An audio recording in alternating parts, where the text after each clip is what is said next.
Okay, in chapter number 4, which its name is accumulating and assigning costs to products, they have different learning objectives. I will be focused on three of them. The first one is cost flow. The second one will be indirect and direct costs, and then the cost rates. In regards to the cost flow is basically used by companies to allocate the costs according to the activity, and during the manufacturing process, uh, how the product starts as a raw material, then it uses like companies resources in order to create a finished good, and after being sold the cost should be moved to the account of uh, um, like price of goods sold. And in the case of Amazon, this is a really big company. It has like they manufacture, and they also are like a retail, like a retail online store, right? So I will be focused only on the cash flow for the retail. In the retail, the first account will be purchases, because Amazon buy products from vendors or from providers, and they put up those products on the web, and they start selling them. After they purchase the products, the product goes to the account which is store inventory. In the store inventory, a resource from the company is overhead items. These are added to the cost of the product, right? And after these products are sold either via internet, or when also other companies go to their warehouses to buy the products, they go to the account of cost of merchandise sold. Okay. In regards to the direct and indirect cost, the direct cost is the cost that is easier to be allocated or to be assigned to the product. Let's say, for example, manufacturing supplies, materials, direct labor, which are costs that are very easy to say, okay, these costs belong to the production or to the manufacturing process of the cost of the product. I'm sorry. But the indirect costs are the ones that are more difficult to allocate or to be assigned to this process. Let's say, for example, depreciation is something that you have every year, in regards to your equipment or your cars, if you have a transportation or something like that.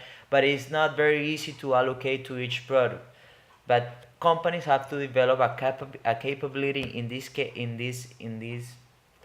matter, because the better you can allocate or assign the cost to a different product, the better you can price your product, and uh, the more secure you will have when deciding which is the price that you have to charge. Okay. And then the third point is the cost rate. Cost rates are rates that use different companies, depending on their activity, of course, to analyze and to better allocate the cost of a product depending on the activity of the company, to have a clear idea on on how profitable is the product. For example, in the case of Amazon, let's say, since I will say a rate for Amazon is the cost of shipment per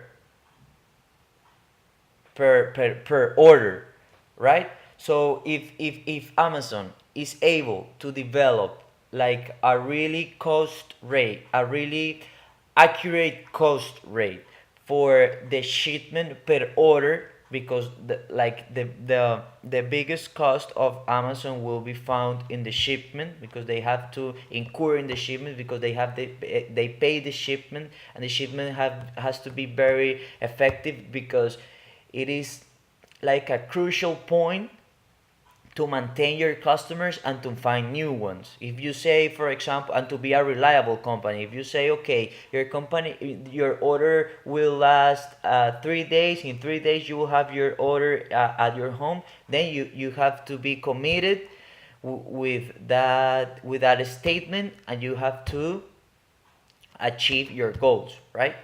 So if they develop this rate and they have a really accurate one, they will be able to better price the product. So let's say, for example, okay, my cost is like per kilogram, it is like 50 cents, right?